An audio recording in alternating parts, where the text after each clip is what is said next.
Hello प्यारे बच्चों, स्वागत है आप सभी का अपने YouTube चैनल में। हम 11th केमिस्ट्री का चैप्टर नंबर 1 रसायन विज्ञान की कुछ मूल अवधारणाओं के बारे में पढ़ रहे हैं। इस वीडियो में जो टॉपिक हम लेने जा रहे हैं वो है सीमांत अभिकर्मक। सीमांत अभिकर्मक क्या होता है? वह अभिकर्मक जो अभिक्रिया पूर्ण होने पर पूरा प्रयुक्त हो जाता है, सीमांत अभिकर्मक कहलाता है। यहाँ पर जो वर्ड है अभिकर्मक, इसको हम अभिकर्मक, क्रियाकारक या अभिकारक भी कहते हैं। तो सबसे पहले हम इसकी डेफिनेशन लिख लेते हैं। वह अभिकारक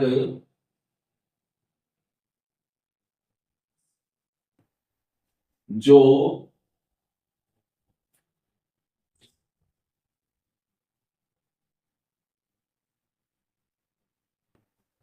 अभिक्रिया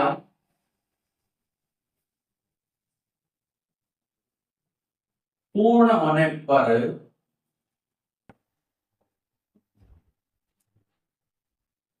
पूरा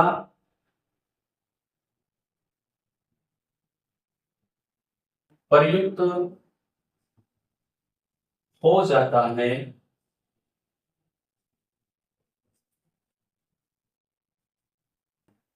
सीमांत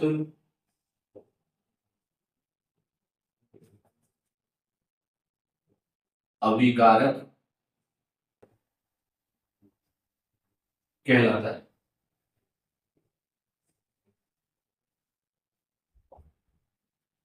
एक रिएक्शन में जो अभिकारक हमें दे रखे होते हैं उसमें एक अभिकारक ऐसा होता है जो पूरा का पूरा उपयोग में लिया जाता है, या यूं कहें एक अभिकारक ऐसा होता है जो अभिक्रिया के समाप्त होने पर पूरा उपयोग में आ जाता है, उसको हम सीमांत अभिकर्मक या सीमांत अभिकारक कहते हैं।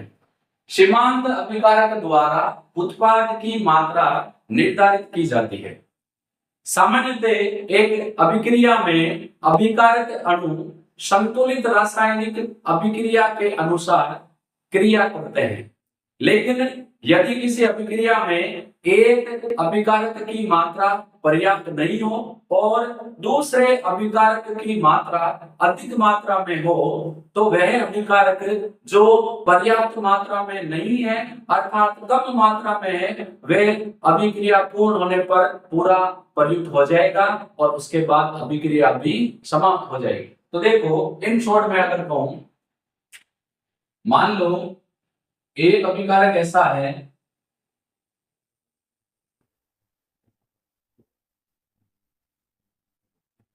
जो पर्याप्त मात्रा में नहीं है अर्थात कम मात्रा में है, जितना रिएक्शन में चाहिए उतना नहीं है, यानी पर्याप्त नहीं। और मान लो दूसरा जो अभिकारक है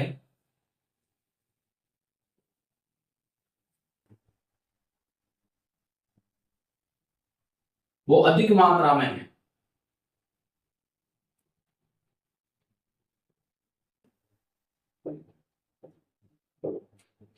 एक अभिकारक की जितनी मात्रा आवश्यक है उतना नहीं है, वह कम मात्रा में है, तो ये अभिकारक कुछ समय के पश्चात समाप्त हो जाएगा और जैसे ही ये समाप्त होगा उसके बाद रिएक्शन भी आगे नहीं होगी, अर्थात रिएक्शन भी समाप्त हो जाएगी। तो यदि एक अभिकारक की मात्रा हमें पर्याप्त मात्रा में नहीं है तो कुछ समय के पश्चात उसका पूरा भाग समाप्त हो जाएगा और अभिक्रिया भी वहीं पर समाप्त हो जाती है। और इसी कम मात्रा में उपलब्ध अभिकारक द्वारा हम अभिक्रिया में बनने वाले उत्पाद की मात्रा का निर्धारण करते हैं। वह अभिकारक जो कम मात्रा में होता है, जो पूरा प्रयुक्त हो जाता है, वही क्या कहलाता है? सीमांत अभिकर्मक। अब सवाल ये आता है कि हम कैसे पता लगाएं कि एक अभिक्रिया में कौन सा अभिकर्मक सीमांत अभिकर्मक है। तो हम यहाँ पर बात कर रहे हैं निर्धारण करना कि कैसे पता चलेगा कि सीमांत अभिकर्मक कौन है। सपोज करो हम 2 मोल ऑक्सीजन ले रहे हैं, 2 मोल हाइड्रोजन ले रहे हैं और दोनों को मिलाकर इनके मिश्रण में विद्युत धारा प्रवाहित करते हैं। जैसे ही इनके मिश्रण में विद्युत धारा प्रवाहित करेंगे हमें 2 मोल जल मिलेगा। तो हम क्या कर रहे हैं, देखो 2 मोल हम ले रहे हैं ऑक्सीजन और 2 ही मोल हम ले रहे हैं हाइड्रोजन। दोनों ही गैसें हैं, चाहे हम लिख सकते हैं हाइड्रोजन गैस और ये कौन सी गैस है, ऑक्सीजन गैस।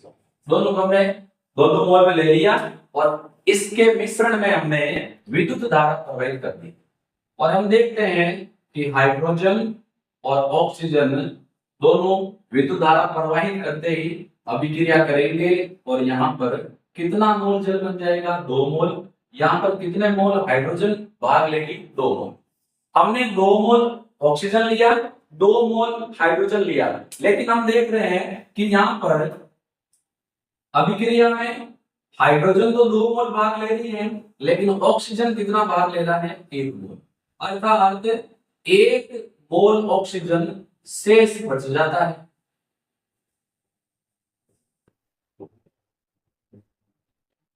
लिया तो 2 मोल था लेकिन 1 मोल ही अभिक्रिया में भाग ले रहा है, 1 मोल शेष बच जाता है। लेकिन हमने 2 मोल हाइड्रोजन ली और 2 मोल ही यहाँ पर उपयोग में आ गई, तो ये जो है ये पूरा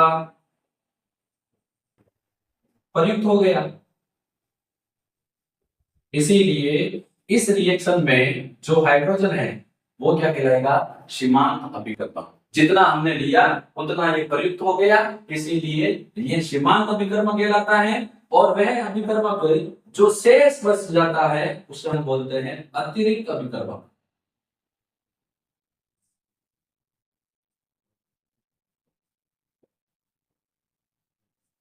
तो यहां पर जो पूरा प्रयुक्त हो गया वो तो हो गया अपना सीमांत अभिकारक या सीमांत अभिकर्मक। जो पूरा प्रयुक्त हो गया वो सीमांत अभिकर्मक, जो बच गया वो क्या कहलाएगा, अतिरिक्त अभिकर्मक। तो यहां पर हमने क्या किया, 2 मोल ही ऑक्सीजन ली, 2 मोल हाइड्रोजन ली, दोनों के मिश्रण में विद्युत धारा का प्रवाह किया। लेकिन जो रिएक्शन है उसमें 2 मोल हाइड्रोजन 1 मोल ऑक्सीजन के साथ अभिक्रिया करके 2 मोल जल दे रहा है। हाइड्रोजन 2 मोल लिया, 2 मोल उपयोग में ले लिया, तो ये कहलाएगा सीमांत अभिकर्मक, कुछ भी नहीं बचा। ऑक्सीजन 2 मोल लिया, 1 मोल प्रयुक्त हुआ, 1 मोल बच गया, तो इसको हम क्या बोलेंगे, अतिरिक्त अभिकर्मक। अब प्रैक्टिकली हम क्या करते हैं कि जब हम न्यूमेरिकल क्वेश्चन करते हैं तो सीमांत अभिकर्मक का निर्धारण कैसे करते हैं, हम अभिकारकों की दी गई मात्रा लेकर उत्पाद की गणना करते हैं। अलग अलग उत्पाद की मात्रा लेकर अलग अलग अभिकारकों की मात्रा लेकर उत्पाद की गणना की जाती है। जिस अभिकारक से प्राप्त उत्पाद की मात्रा कम होगी वही अभिक्रिया में सीमांत अभिकर्मक होगा। हम क्या करेंगे, अभिकारकों की अलग अलग मात्रा लेंगे और उन अलग अलग मात्राओं से उत्पाद की गणना करेंगे। जिस अभिकारक से हमें कम उत्पाद मिलेगा वही सीमांत अभिकर्मक कहलाएगा। जिस अभिकर्मक से कम उत्पाद मिलेगा वही सीमांत अभिकर्मक होगा। इसके लिए मैं यहाँ पर आपके एक न्यूमेरिकल क्वेश्चन लिख देता हूं, उससे हमें पता चल जाएगा कैसे होना चाहिए। देखो ये अपने बुक का क्वेश्चन है। क्वेश्चन क्या है, 3 ग्राम हाइड्रोजन व 29 ग्राम ऑक्सीजन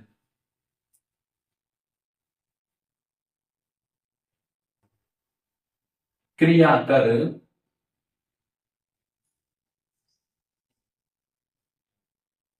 जल बनाते हैं।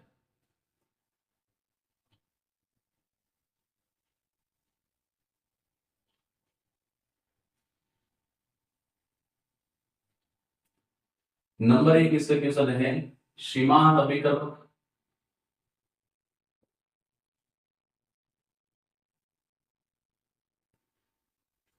कौन है, सेकंड इसका टाइप है। बनने वाले जल की अधिकतम मात्रा, ये उत्पाद की मात्रा पूछ रहा है,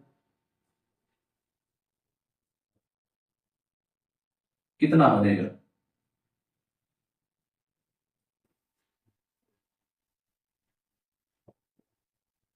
और थर्ड इसका क्वेश्चन है, वो है अभिकारक जो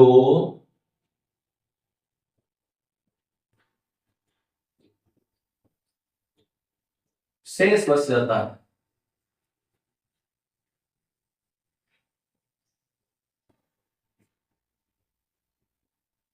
उसकी मात्रा। यहाँ पर 3 क्वेश्चन है और इन 3 क्वेश्चन की सहायता से हम पूरे के पूरे सीमांत अभिकर्मों को समझ जाएंगे। तो देखो, हम सबसे पहले जो हाइड्रोजन ऑक्सीजन गैस की अभिक्रिया से जल बनता है उसकी समीकरण लिखते हैं। सर्वविदित है कि 2 मोल हाइड्रोजन 1 मोल ऑक्सीजन से क्रिया करेंगे और 2 मोल क्या बन जाएगा, जल। अब देखो, यहां पर हम बात कर रहे हैं हाइड्रोजन कितना है। तो देखो, 2 हाइड्रोजन का 2 ग्राम H2, एक हाइड्रोजन का परमाणु द्रव्यमान कितना होता है 1, तो 2 का 2, लेकिन आगे 2 से गुणा कर रखा है, तो 2 गुणा 2 कितना हो गया 4 ग्राम। ऑक्सीजन कितना है 2 है, तो 16 का डबल 32 ग्राम। जल 18 अणुभार होता है 2 है, तो कितना है 36 ग्राम। कहने का मतलब है इस अभिक्रिया में 4 ग्राम हाइड्रोजन 32 ग्राम ऑक्सीजन से क्रिया कर रही है, 36 ग्राम हमें जल मिल रहा है। अब देखो क्वेश्चन पर आते हैं कि सीमांत अभिकर्मक कौन है और बनने वाले जल की अधिकतम मात्रा। तो सीमांत अभिकर्मक की गणना करने के लिए हम बात कर रहे हैं, जैसे मैं हाइड्रोजन को लेकर चल रहा हूं, हम इस इक्वेशन की बात करते हैं। इस इक्वेशन से हमें यह पता चलता है कि 4 ग्राम हाइड्रोजन क्रिया करता है, 4 ग्राम हाइड्रोजन कितने ग्राम ऑक्सीजन से क्रिया करता है 32 ग्राम से, 32 ग्राम ऑक्सीजन से। तो 4 ग्राम हाइड्रोजन 32 ग्राम ऑक्सीजन से रिएक्शन करता है। यदि ये 1 ग्राम लिया जाए तो 1 ग्राम हाइड्रोजन क्रिया करेगा बराबर 32/4 ग्राम ऑक्सीजन से। यहां पर क्वेश्चन में हमें हाइड्रोजन दे रखी है 3 ग्राम, इसलिए 3 ग्राम हाइड्रोजन क्रिया करेगा, ये बराबर हो जाएगा 32/4 इंटू 3। ये 32 4 से 8 बार कट आउट हो जाएगा, 8 को 3 से मल्टीप्लाई करेंगे तो हो जाएगा अपना 24 ग्राम ऑक्सीजन से। अब देखो, यहां पर 24 ग्राम ऑक्सीजन है, वो 3 ग्राम हाइड्रोजन से क्रिया कर रही है और हमें क्वेश्चन में कितनी ऑक्सीजन दे रखी है 29 ग्राम। 29 ग्राम ऑक्सीजन दे रखी है और अभिक्रिया कितना करता है इसमें से, अभिक्रिया करने वाला जो मात्रा है वो कितनी है 24 ग्राम। यानी 29 ग्राम में से केवल 24 ग्राम ही क्रिया कर रहा है, बाकी का जो 5 ग्राम है वो भाग बच जाता है। क्योंकि बच जाता है इसीलिए यहाँ पर ऑक्सीजन अतिरिक्त अभिकर्मक है। तो यहाँ पर सीमांत अभिकर्मक कौन होगा, हाइड्रोजन। हमने 4 ग्राम लिया, देखो 4 ग्राम लिया और उसके साथ इक्वेशन में 4 ग्राम 32 ग्राम के साथ रिएक्शन कर रहा है, तो 3 ग्राम कितने के साथ रहेगा 24 ग्राम के साथ। और हमने लिया कितना है ऑक्सीजन 29 ग्राम लिया है और उसमें से कितना क्रिया कर रहा है 24 ग्राम ही क्रिया कर रहा है। इसका मतलब 5 ग्राम बच रहा है, जो बच जाता है वे अतिरिक्त अभिकर्मक है। तो यहाँ पर सीमांत अभिकर्मक कौन होगा, हम कहेंगे इस रिएक्शन में जो सीमांत अभिकर्मक है वो है हाइड्रोजन। ये हो गया सीमांत अभिकर्मक। फिर है बनने वाले जल की अधिकतम मात्रा। अब देखो सेकंड पार्ट का आंसर निकालते हैं।